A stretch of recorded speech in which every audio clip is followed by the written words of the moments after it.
ராமலிங்க அடிகளால் திருவருட் பிரகாச வள்ளலார் என அழைக்கப்படும் வள்ளலாருடைய வாழ்க்கை பற்றி தெரிஞ்சுக்கிறதுக்கு முன்னாடி அவர் வாழ்ந்த காலம் பற்றி தெரிஞ்சுக்கிறதும் அவசியமாகுது. வள்ளலார் வாழ்ந்த காலம் இந்தியா ஆங்கிலேயர்கிட்ட அடிமைப்பட்டிருந்த காலம். அப்போதான் கொஞ்சம் கொஞ்சமாக சீர்திருத்தங்கள் வளர ஆரம்பிச்சிருந்தது. கிறிஸ்தவ பாதிரியார்கள் தங்களுடைய மதத்தை வேகமாக பரப்பிக்கிட்டு இருந்தாங்க. தயானந்த சரஸ்வதி, ராமகிருஷ்ணர், ராஜாராம் மோகன் ராய் போன்ற சீர்திருத்தவாதிகள் உருவாகி கொண்டிருந்த காலம். மக்கள் பஞ்சத்துல அடிபட்டு கிடந்தாங்க. வள்ளலார் வாழ்ந்த காலம் அரசும் மதமும் பின்னி பிணைந்து கிடந்தது. சாதி வெறி தலைவிரிச்சு ஆடிக்கிட்டு இருந்தது. இப்படிப்பட்ட சூழ்நிலையில ராமலிங்கம் 5/10/1823 ஆண்டு ராமையா பிள்ளையோட 6வது மனைவியான சின்னம்மாளுக்கு 5வது பிள்ளையாக பிறக்கிறாரு. மருவூர்ல பிறந்த வள்ளலாருக்கு பரசுராமன், சபாபதி, உண்ணாமுலை, சுந்தரம்மாள் அப்படின்னு 4 சகோதர சகோதரிகள். ஏன் 6வது மனைவி அப்படிங்கிற கேள்வி உங்களுக்கு வரலாம். ஏன்னா முன்னாடி அவர் கல்யாணம் பண்ணிக்கிட்ட 5 பேரும் இறந்து போயிடுறாங்க. வரலாறுல பதிவாகிய ஒவ்வொரு சம்பவத்தையும் இங்க பதிவிடுறதுக்கு நான் கனவுப்பட்டிருக்கேன். அதில் முதலாவதாக கண்மூடி பழக்கமெல்லாம் மண்மூடி போக அப்படின்னு பாடின ராமலிங்கத்தோட எதிர்காலத்தை பத்தி தெரிஞ்சுக்கிறதுக்காக ராமலிங்கத்துக்கு ஜாதகம் பார்க்குறாங்க அவருடைய பெற்றோர்கள். ஜாதகத்தை பார்த்த ஜாதகக்காரர், இந்த ஜாதகக்காரன் சாகாம வாழுவான், ரொம்ப இறக்கமுள்ள மனுஷன், 10 வயசுல ஒரு விஷயத்தின் மேல பைத்தியமாவான், 30 வயசுல சாகாத நிலைமைக்கு போவான், 40 வயசுல ஞானியாக மாறுவான், 50 வயசுல மறைஞ்சு போவான்னு சொல்றாரு. என்னதான் கிட்டத்தட்ட ஜாதகர் சரியா கணிச்சு சொல்லியிருந்தாலுமே கூட இவர் சாதி, சமய, மத, இன, மொழி வேறுபாட்டுக்கு எதிராகவும் மூட நம்பிக்கைகளுக்கு எதிராகவும் கொடுங்கோலாட்சிக்கு எதிராகவும் குரல் கொடுப்பாரு அப்படின்னு சொல்ல தவறிட்டாரு.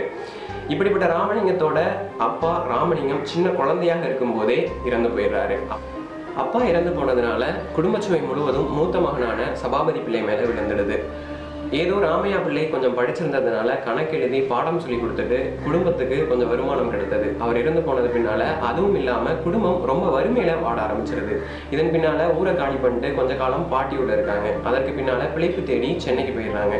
சபாபதி பிள்ளை சபாபதி முதலியார்கிட்ட பாடம் கத்துக்கிட்டு தமிழ் புலமையோட இருக்கிறாரு. அதன் மூலமா தன்னுடைய தந்தையை போலவே பாடம் சொல்லி கொடுத்து புராண சொற்பொழிகள் நடத்தி குடும்பத்தை நடத்துறாரு. சபாபதி பிள்ளைக்கு ராமலிங்கம் மேல அளவு கடந்த பாசம். அதனால தன்னுடைய தம்பி எப்படியாவது படிக்கணும் அப்படின்னு சொல்லிட்டு 5 வயசுலேயே பள்ளிக்கூடத்துக்கு அனுப்புறாரு. ஆனா ராமலிங்கர் அங்க போயிட்டு படிக்காம தனிச்சு எந்த பிள்ளைங்களோடையும் சேராம தனிச்சு சுத்திக்கிட்டு இருக்காரு. இதை பார்த்த சபாபதி, சரி நீ ஸ்கூலுக்கு போய் தானே படிக்க மாட்டேற, என்கிட்டயே கத்துக்கோ அப்படின்னு சொல்லிட்டு அவரே சொல்லி கொடுக்குறாரு. அப்பையும் படிக்க மாட்டுறாரு. அதற்கு பின்னால அடுத்த முயற்சியாக தன்னுடைய குருவான சபாபதி முதலியார்கிட்ட ராமலிங்கர் அனுப்புறாரு. ஆனா அங்க போய் படிச்சாரா அப்படின்னா கிடையாது. எப்படியோ எழுதவும் படிக்க மட்டும் கத்துக்கிறாரு. ஆனா எல்லா வரலாற்று ஆசிரியர்களுமே இவர் படிக்காம தான் கத்துக்கிட்டாரு அப்படின்னு சொல்றாங்க. இப்படி ஆசிரியர்கிட்ட கத்துக்காத ராமலிங்கர் பின்காலத்துல ஓதி உணர்ந்தவரெல்லாம் எனக்கு இருக்க இணைத்தான் ஓதாமல் உணர்ந்து உணர்வாம் உருவுற செய்வுறவே அப்படின்னு படிச்சவங்களாம் என்ன கேட்குறாங்க. ஆனா எனக்கு படிக்காமலே அறிவை கொடுத்ததுக்கு உனக்கு நன்றி அப்படின்னு இறைவனை பார்த்து பாடுறாரு. இதெல்லாம் ஒரு பக்கம் இருந்தாலுமே கூட சபாபதி பிள்ளை தான் செய்த முயற்சியெல்லாம் வேஸ்டா போச்சே அப்படின்னு ராமலிங்கர் மேல ரொம்ப கோவப்படுறாரு. கோவப்பட்டு இனிமே உனக்கு சோறு கிடையாது, வீட்டுல இடம் கிடையாது, இந்த வீட்டை விட்டு வெளியே போ அப்படின்னு சொல்லிட்டு அவர் 6 வயசுல வீட்டை விட்டு வெளியே அனுப்பிடுறாரு. ராமலிங்கருக்கு அண்ணி மட்டும் மறைமுகமாக சோறு போட்டுட்டு இருக்காங்க.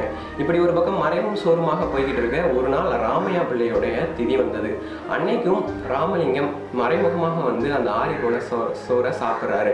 இதை பார்த்த அண்ணி கதறி அழுகிறாங்க. இதை பார்த்த ராமலிங்கர், சரி இனிமே நான் படிக்கிறேன் அப்படின்னு சொல்லிட்டு அவருக்கு ரொம்ப இரக்கமா ரொம்ப கஷ்டமா போயிடுது. அதனால எனக்கு ஒரு தனியான அறையை மட்டும் கொடுங்க, நான் ஒழுங்கா படிக்கிறேன் அப்படின்னு சொல்றாரு.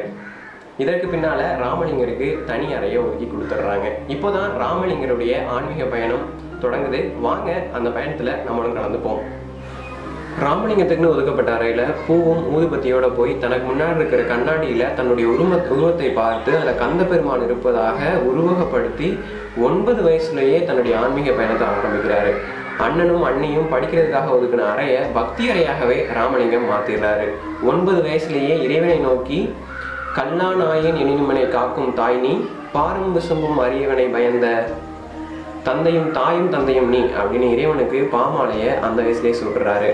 அண்ணனும் அண்ணியும் தம்பி படிக்கிறான்னு நினைச்சுக்கிட்டு இருக்க இங்க அவர் தன்னுடைய காதல் நிலையை கடவுளோட ஆரம்பிச்சிட்டாரு அப்படின்னு மாப்போசி நகைச்சுவையாக பதிவு பண்றாரு.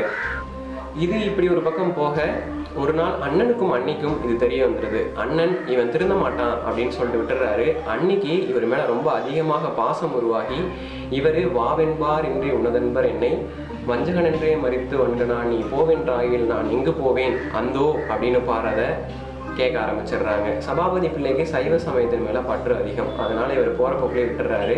அன்னைக்கு இவர் மேலே பாசமும் மதிப்பும் அன்பும் ரொம்பவே அதிகமாகிறது. இப்படியே இவருடைய வாழ்க்கையை ஓடிக்கிட்டு இருக்க சபாபதி சொற்பொழிவு நடத்தி குடும்பத்தை நடத்திட்டு வர்றாரு. எப்பயுமே சோமு செட்டியார் வீட்டில் தான் சொற்பொழிவு நடத்துவார். அன்னைக்கு ஒரு முக்கியமான நாள். அன்னைக்குன்னு பார்த்து சபாபதிக்கு உடம்பு சரியில்லாமல் போயிடுது. சொற்பொழிவை யாராவது ஒரு ஆள் நடத்தி ஆகணும். இதை துரதிருஷ்டவசமா அதிர்ஷ்டவசமா சொல்றதான்னு தெரியல. சோமு செட்டியார் வீட்டுக்கு வராரு, சபாபதி பிள்ளையை பார்க்குறாரு. சபாபதி பிள்ளைக்கு உடம்பு சரியில்லைன்னு தெரிஞ்ச உடனே, சரி நீங்க வரலன்னா உங்க தம்பியாவது அனுப்பிங்க அப்படின்னு சொல்றாரு. ராமலிங்கர் தன்னுடைய அறையில் இருந்து வெளியே வராரு. அங்க சொற்பொழிவை பார்க்க வந்தவங்கெல்லாம், சரி சின்ன பையன் என்ன பேசுகிற போகிறான் அப்படின்னு சொல்லிட்டு யோசிச்சுட்டு இருக்கும்போது தன்னுடைய சொற்பொழிவை ஆரம்பிக்கிறாரு. அன்னைக்கு அவருக்கு ரொம்ப பிடிச்ச திருநான சமுந்தரை பற்றின சொற்பொழிவு அது. அதனால் ருசிச்சு அந்த சொற்பொழிவை நடத்துகிறாரு. வெறும் 2 வரிகளை மட்டும் 12 மணி வரைக்கும் பேசியிருக்காரு. ரொம்ப பயங்கரமாக பேசியிருக்காரு. அவங்க வந்தவங்களுக்கு அது என்ன புரிஞ்சதா புரியலையாங்கிறது தெரியல, ஆனால் ரொம்ப நல்லா பேசிட்டாருங்கிறது மட்டும் உண்மை. ஏன்னா அதுக்கடுத்து சபாபதி பிள்ளைகிட்ட நீங்கள் வேணா அவங்க தம்பி அனுப்புவீங்க அப்படின்னு சொல்கிற அளவுக்கு பேசியிருக்காருன்னா பார்த்துக்கோங்க. சபாபதி பிள்ளைக்கு இருந்தாலும் ஒரு சந்தேகம். ரொம்ப நாளாக ஒரு அறைக்குள்ளேயே பூட்டி கிடந்த நம்மளுடைய தம்பியா இப்படி பேசுறது அப்படின்னு சொல்லிட்டு அவருக்கு ஒரு சந்தேகமாக இருக்குது. அதனால் போய் மறைமுகமாக நின்று பார்க்குறாரு. ராமலிங்கர் பேசுகிறாரு. இவருக்கே ரொம்ப ஆச்சரியமாக போயிடுது. அப்பயும் இவர் நம்ப மாட்டாரு. பக்கத்தில் போய் திருப்பி பார்த்துருக்காரு. பார்த்தா உண்மையிலேயே அது ராமலிங்கர் தான்.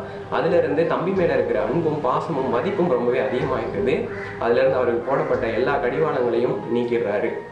எப்படி ஒரு பாட்டை படிக்கணும், ஒரு கதையை சொல்லணும் அப்படிங்கிறதுக்கு அவரே ஒரு வரையறையும் கொடுக்குறாரு. அது அவரோட பாஷையிலேயே சொல்லணும் அப்படின்னா, வான் கலந்த மாணிக்க வாசகனின் வாசகத்தை நான் கலந்து பாடுங்கா நற்கருப்பஞ்சாற்றினிலே தேன் கலந்து பால் கலந்து செலுங்கனின் தீஞ்சுவையும் கலந்து என் ஊன் கலந்து உயிர் கலந்து உவட்டாமல் இனிப்பதுவே அப்படின்னு ஒரு பாடலை எப்படி படித்தா இன்பம் கிடைக்கும் அப்படின்னு சொல்கிறாரு. ஒரு வழியாக அண்ணன் தம்பிக்கு பச்சை கொடி காட்ட வெள்ளாடையை போட்டுக்கிட்டு ராமலிங்கர் திருவொற்றியூருக்கு நடந்தே போய் அழுது பாடல்கள் பாடி தியாகராச பெருமானை கும்பிட ஆரம்பிச்சிடுறாரு. இந்த பாடல்கள் தான் பின்காலத்தில் 2ஆம் திருமுறையாக தொகுக்கப்படுது. இப்போ ராமலிங்கர் சிறுவன்ல இருந்து குமரனாக மாறிடுறாரு. அந்த வயசுலேயே ரொம்ப பெரும் புலமையோட இருக்கிறாரு. அந்த வயசுலேயே மனுமுறை கண்ட வாசகம் அப்படிங்கிற உரைநடை நூலையும் எழுதியிருக்காரு. ராமலிங்கருடைய புலமையை எடுத்து சொல்லும் சம்பவமாக வரலாற்று ஆசிரியர்கள் பதிவு பண்றது ஒரு விஷயம்தான். அந்த காலத்துல புலவர்கள் மத்தியில ஒரு புத்தகத்தினுடைய பெயர் தொண்டை மண்டலமா தொண்ட மண்டலமா அப்படிங்கிற சந்தேகம் இருந்ததான். அப்போ ராமலிங்கர் போயிட்டு இது தொண்ட மண்டலம் அப்படின்னு சொன்னதாக சொல்றாங்க. இப்படி ஒரு பக்கம் போய்கிட்டு இருக்க, இன்னொரு பக்கம் ஒரு கூட்டம் ராமலிங்கருக்கு பெரிய புராண பிரசங்கம் சொற்பொழிவு இது மட்டும் தான் பண்ண தெரியும், சங்க இலக்கியம் பத்தி எல்லாம் அவருக்கு எதுவும் தெரியாது அப்படின்னு சொல்லியிருக்காங்க.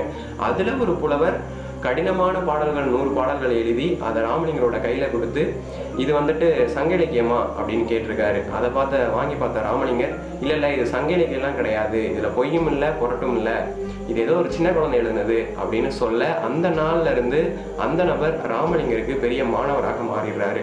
அவர் வேற யாரும் இல்லை, அவர்தான் ராமலிங்கருடைய தலையாய மாணவர் தொழுவூர் வேலாயுத முதலியார். இதற்கு பின்னால நிறைய மாணவர்கள் ராமலிங்கர் கிட்ட சேர்ந்துக்கிறாங்க. இப்படி ஒரு பக்கம் பக்தியும் பரவசமாக போக, ராமலிங்கருக்கு கல்யாண வயசு வந்துருச்சு அப்படின்னு சொல்லிட்டு அண்ணனும் அம்மாவும் பேசிக்கிற ஆரம்பிச்சிருக்காங்க. இந்த நிலைமையில ராமலிங்கருடைய மனசு திருமணத்தை வரவேற்றதுன்னும் அவருடைய அறிவு திருமணத்தை எதிர்த்ததுன்னும் அவருடைய மனசுக்கும் அறிவுக்கும் திருமணத்தின் மேல ஒரு பெரிய போரை நடத்தினது அப்படின்னு சொல்லிட்டு மாப்போசி பதிவு பண்றாரு. வார்கொன் மங்கையர் முளைமலர் கேற்றி மறித்தும் அங்கு அவர் மடுவனில் தள்ள பார்க்கின்றாய், என்னை கெடுப்பதில் உனக்கு பாவமே அலால் பலன் சிறிது உள்ளதோ அப்படின்னு கேட்குறத பார்க்கும்போது நமக்கே பாவமாக இருக்குது. அதாவது இறைவன்கிட்ட நானே நீ தான் கதின்னு இருக்கேன், என்னை போய் அவங்க மேலே தள்ளிவிட பார்க்குறையே, உனக்கு இதனால் ஏதாவது பலன் இருக்கா, பாவம் தான் பிடிக்கும் உனக்கு அப்படின்னு சொல்கிறாரு. ராமலிங்கம் தன்னை நாயகியாகவும் இறைவனை நாயகனாகவும் நினைச்சு காதலிச்சிட்டதுனால இன்னொரு பொண்ணை அவரால் காதலிக்க முடியல. கல்வனியின் காதலி ராமலிங்கம் அப்படின்னு மாப்போசி நக்கல் பண்றாரு. அண்ணனும் அம்மாவும் ராமலிங்கத்தை எப்படியாவது அவரோட அக்கா பொண்ணு தனக்கோட்டிக்கு கல்யாணம் பண்ணி வச்சிடணும் அப்படிங்கிறதுல குறியா இருக்காங்க. ராமலிங்கத்துக்கிட்ட கேட்டுக்கிட்டே இருக்காங்க. இவர் அமைதியா இருக்கிறாரு. அமைதி தான் சம்மதம் அப்படின்னு சொல்லிட்டு இவருக்கு கல்யாணம் பண்ணி வைக்கிறாங்க. கல்யாணம் எப்படி நடந்தது அப்படின்னா, எப்பயுமே பையன் தான் பொண்ணோட கையை பிடிச்சி யாக கொண்டதை சுற்றி வருவாங்க. ஆனால் இங்கே கதையே வேற. பொண்ணு பையனோட கையை பிடிச்சி சுற்றி வந்திருக்காங்க.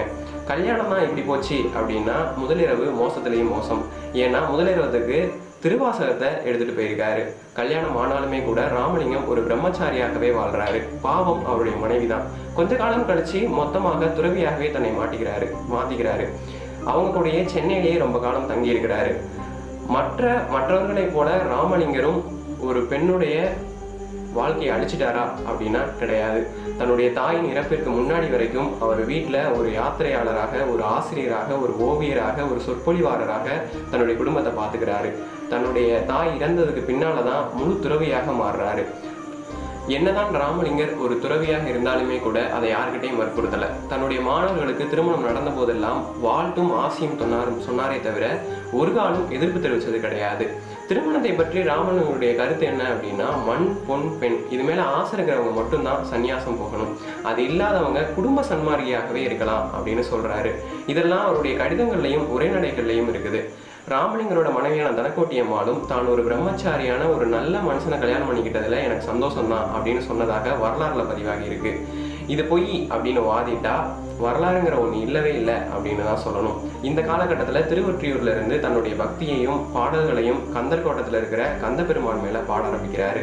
1.5 நூற்றாண்டுகள் ஆகியும் இன்றைக்கு வரைக்கும் அந்த பாடல்கள் நம்ம காதுல கேட்டுக்கிட்டே இருக்கு. இந்த காலகட்டத்தில் தான் தன்னுடைய தாயை இழந்து ரொம்ப மன வருத்தத்தில் இருக்காரு ராமலிங்கர். இதன் பின்னால் தன்னுடைய அண்ணன் பரசுராமனுக்கு உடம்பு சரியில்லை அப்படின்னு சொல்லிட்டு தில்லையில் போயிட்டு கொஞ்ச காலம் தங்கியிருக்கிறாரு. அதன் பின்னால் பரசுராம பிள்ளையும் இறந்து போயிடுறாரு. அதற்கு பின்னால் கருங்குறையில் தன்னுடைய அன்பர் வேங்கட ரெட்டியாருடைய வீட்டில் ரொம்ப காலம் தங்கியிருக்கிறாரு. இந்த காலகட்டத்தில் தன்னுடைய மூத்தண்ணனான சபாபதி பிள்ளையும் இறந்து போயிடுறாரு. இப்படி அவருக்கு மேலே மேலே சோகம் வந்துக்கிட்டே இருக்குது. அதனால் அவர் கொஞ்ச காலம் அமைதியாகவே மாறிடுறாரு. இருந்தாலுமே கூட கருங்குடியில் இருக்கும்போது நிறைய பாடல்களை எழுதி வெளியிட்டிருக்காரு.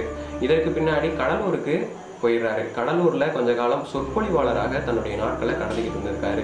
இந்த காலகட்டத்தில் பிரம்ம சமாதிகளோட உருவ வழிபாட்டை எதிர்த்து வாதமும் பண்ணியிருக்காரு. ஏன் இவர் உருவ வழிபாட்டை எதிர்த்தாரு அப்படின்னா அதற்கு நிறைய காரணங்கள் இருக்கு. அதுல முதலாவது, கோயில்கள் எல்லாம் மத சண்டைகளுக்கும் சாதி சண்டைகளுக்கும் பிரிவுக்கும் முக்கியத்துவம் கொடுத்தது. இரண்டாவது, சைவம் வைணவம் அப்படின்னு இன்னொரு பக்கம் சண்டை நடந்துகிட்டு இருந்தது. மூன்றாவது, இறைவன் எப்படி ஒரு மனிதனாக இருக்க முடியும்? அவர் எல்லா பொருள்களுக்குள்ளேயும் எல்லா உயிர்களுக்குள்ளேயும் எல்லா இடத்துலையும் இருப்பவர். நம்ம அவருடைய சிறு அங்கம் அப்படிங்கிறதுல ராமலிங்கர் உறுதியாக இருந்தாரு. இதற்கு பின்னால தன்னுடைய கருத்துக்களையும் மக்கள் கிட்ட கொண்டு போகணும் அப்படிங்கிறதுக்காகவும் மக்களுக்கு சேவை செய்யணும் அப்படிங்கிறதுக்காகவும் ஒரு இடத்தை தேர்வு பண்றாரு. இப்போதான் நம்மளுடைய மெய்ஞானி வள்ளலாரை பற்றி பார்க்க போகிறோம். அடுத்த பதிவு வரை உங்களிடமிருந்து விடைபெறுவது திலீப்குமார். இந்த பதிவு உங்களுக்கு பிடிச்சிருந்தா லைக் பண்ணுங்க, ஷேர் பண்ணுங்க, மறக்காம சப்ஸ்கிரைப் பண்ணுங்க. தொடர்ந்து இணைந்திருங்கள் ஏற்றமிழுடன். நன்றிகள்.